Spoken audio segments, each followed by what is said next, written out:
Get ready. It's time for a well-deserved break, Pittsburgh, with Heather Abraham and David Highfield from the KDKA TV studios. It's Pittsburgh Today Live.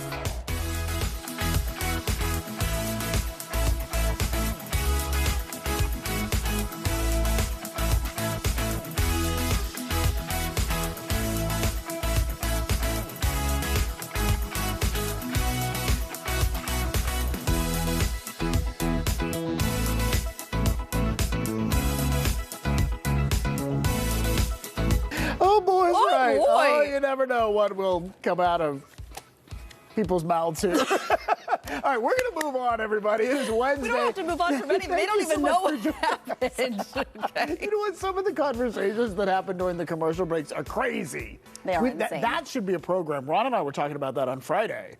Like, no, that could be, we stream it. Isn't this a great idea? And then we let you behind the scenes and you find out what's being said. Here's the thing. You are, most of the times, an observer. So I don't think that you could do that to Ron and I, because you would just be sitting there making facial expressions like, no. woo! No, my job is that. My job is You would be the Gilman. No, he didn't. Is that what his name is? The Gilman? Gilman. Gilman. Whatever. That's another show. We don't talk about that show here. Yeah, let's talk about this. Our What You Think Wednesday question, because we got lots of responses. So wedding invitations for Taylor Swift's wedding, they're going out. Yep. I'm standing by my mailbox, and apparently not everyone is getting a +1. So The Guardian reportedly talked to someone who says she may not go because she's afraid she may not know anyone there. She doesn't think it's fair. So our question is it okay to invite people to your wedding and not give them a +1? Let's see what you had to say. Oh, goodness. Okay, let's get into it. I actually enjoyed a lot of these responses. Sue says, I think their situation is different because they need to control who's going to be there. You know, you got the paparazzi. Makes sense. Now, Sue also said, a regular couple, I think you should allow a +1 so your guests can enjoy themselves. If money is an issue, don't invite as many people. Okay. Which, you know, I think is easier said than done. I'm sure you went through this. When you start making the list. Oh, this is such a difficult thing to make a list for because if you know 25 people that you want to invite, right, then it's 50.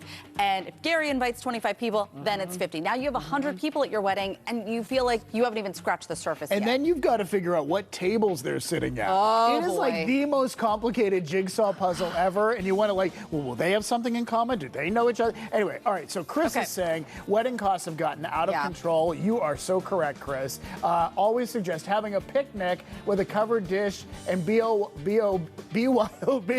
then the +1. Too many letters in a row. Have a drink of your coffee, friend. Have a drink of my coffee. Have a drink of your coffee. It's been a long morning. It's been a long morning already. And it's been raining. Yeah, and it's been rough, hurt. everybody. I know, it's a lot. Okay. Paula says it's up to the bride and groom. Maybe you aren't seeing someone seriously or not seeing anyone at all. Why should they invite a complete stranger? This I agree with. Totally. Wasn't this like a reality TV show dispute? Didn't this happen on a reality show? Maybe, where like somebody wasn't allowed to invite a +1 because they had just recently started dating someone? Does this ring a bell to you? This does ring a bell. We talked about this before. Okay, But yes, I think that like you're celebrating. The way that I think about a wedding is it's your day to celebrate the love that you have, and you want to be surrounded by people who love you. Yes, and who are excited for your future and excited for this union. And I think by inviting complete strangers, you're like, they're not. I think they're the tricky excited part, for the open bar, you know? They're not excited about your love. Well, I think the tricky part is figuring out, like, how significant is the significant other? Right. How serious are they? Right. Like, should we invite the +1? Are they living together? Right, exactly. Then sure. Jim says, yes, in my opinion, many couples prefer not to pay for and host people they have never met. I get that. I totally get that. Patty Ann says, my son and daughter were both married last year. Both couples gave +1s to people they knew were married or in a relationship. And I think that that should be the rule of thumb. And again, serious relationship, like if it's just a couple of dates in. Otherwise, even if you don't know a lot of people, you know what?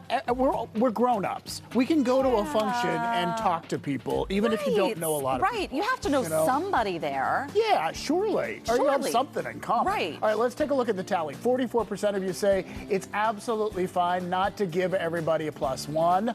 22% of you say, no, it's unfair. You should try to let everyone bring someone. And 34% of you say it's complicated. It really depends on how significant the +1 is. Thank you for weighing in. I don't know why that one always makes me laugh. The depends. I know. The depends part. Yeah. All right.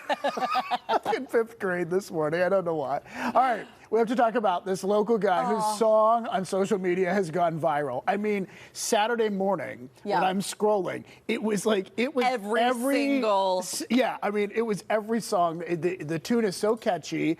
So listen to just a little of what he's put together, and then we'll talk all about it. First time in San Juan, mi hijo, capital of Puerto Rico. Immediately was enchanted. The whole plane clapped when we landed. Didn't want to do just tourist stuff. So oh no, I want to keep saying it. I saw this video actually this morning of a woman who was like, first time you hear it, second time you hear it. Oh yeah, I saw this too. I've seen like 3 different people do that. Because like the first time you're like, it's catchy. You know, right. Then you see it again and you're like, oh yeah, it is a bop. And then by the 3rd time you are like totally you know all the lyrics.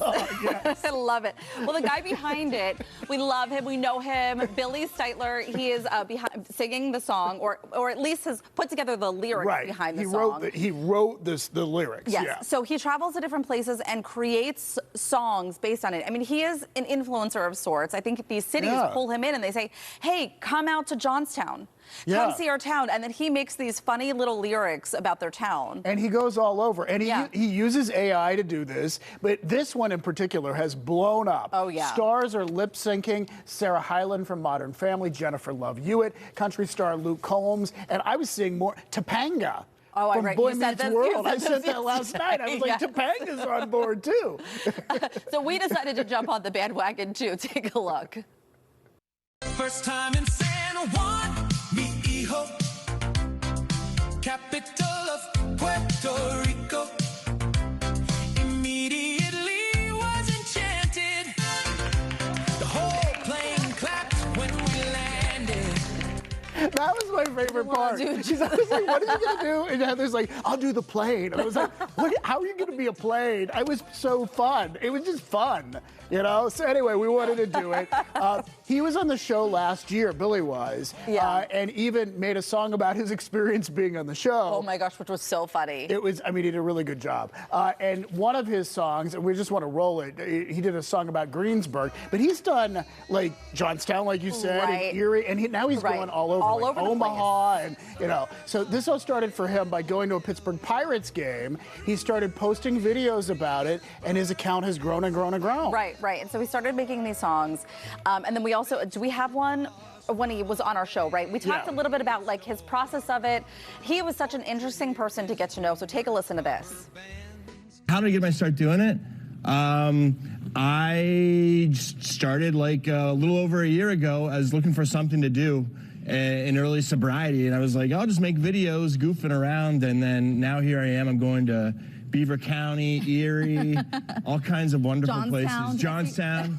Yeah, Johnstown. Yeah. And now it's even, as you mentioned, outside of Pennsylvania. Oh my gosh, so he's everywhere. He's everywhere. We love what's happening for him. I know that there are some people who are like, oh, but it's AI. But I think that this is the thing that I love about AI is that you still have the person behind it using the creative talent to come up with the lyrics and to actually, he's shooting all the videos. So I think working hand in hand with AI can sometimes be the best approach, right? And he says he's not a musician, and yet he's doing. And I loved his reaction to being a KDK because he said he grew up watching, and he like immediately wanted to give a shout out. He said, "Shout out to Patrice King Brown." Wait, it's wonderful. He was in our green room and he opened a drawer and he was like, "They used to have a dog." What was in our drawer? There was something in the drawer. Do you remember? What was? It was carpet cleaner for dog stains. we occasionally have animals here, so we have to take care of things. So anyway, yeah. got to see our deep, dark he secrets. found that, yeah. All right, hey, speaking of animals, we have a story to share, and it's wild. So did you hear about this? I did. So, like, do you remember last fall? Yeah, let's go back. We interviewed a family from Katanning. They had a cat named Ray Ray, and their cat hid on their luggage rack when they were leaving on their family vacation, rode across Pennsylvania. They didn't even know until they got to a gas station, in like Scranton or someplace. So then the cat went on vacation with them. Well, here's the latest story, and it's about a kitten that hitched a ride from Breezewood to Kennedy Township. Okay, and so this cat was found, and it's not even a cat, it's a kitten. It's like a little tiny baby. So it was 120 miles stuck in like the grill part of the car, probably clinging to dear life. Could you imagine? I know, I feel bad for the poor little guy, but look at him, he's okay. That's the good news. And so apparently someone had told the driver that there was a kitten seen around the car. And he looked under the car, he looked around, he thought, okay, it's safe to go. And then he gets back home here and he hears meowing, and so then they have to get the kitten out. A neighbor now has the cat until they find a permanent home. The cat has been dubbed Breezy because it came from Breezewood. I think it's adorable. I love its eyes. I wonder how thirsty it was. Like, you know, when you have like wind blowing right in your face, how like. I hope somehow it was like sheltered a little bit. I still don't understand Ray Ray on the luggage rack. Like, how does that happen? Those claws, they are good anchors. Yeah, cats are incredible, that's for sure. Okay, I'm very excited because we got to talk about one of the coolest artists in Pittsburgh right now. His content is all over social media if you're following this. This is Dan Lee, and he goes by Dan Lee Card Art on Instagram. He makes art, as you can see here, out of baseball cards. And like the one that we just saw from the Icy Light was made out of 150 Pittsburgh Pirates cards. He wrote that it took hours of cutting and gluing to make it happen. And then Dave Parker also took hundreds of cards, lots of hours.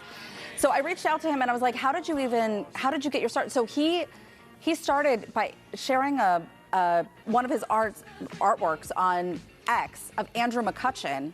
McCutch even like commented on it, and it like blew up and took off over from that. Yeah, and so he's making these now. We really want to have him on the show one time, but he said he's just so busy now trying to keep up with, I think, demand and it's a cool idea. I know. And it's so, I mean, it really is artistic. And think of the time, like the patience involved in making something. When we talk about Pittsburgh basements and like the fan caves and all of that, like that is something. Could you imagine? Like that's what you want in your basement. What a perfect gift. Right? All right. Gosh, so cool. Speaking of Icy Light, we want to share this. Something new that we should really try for Tasted Tuesday. So Icy Light has launched Icy Light Berry. And this is year-round. This is not just a summer thing.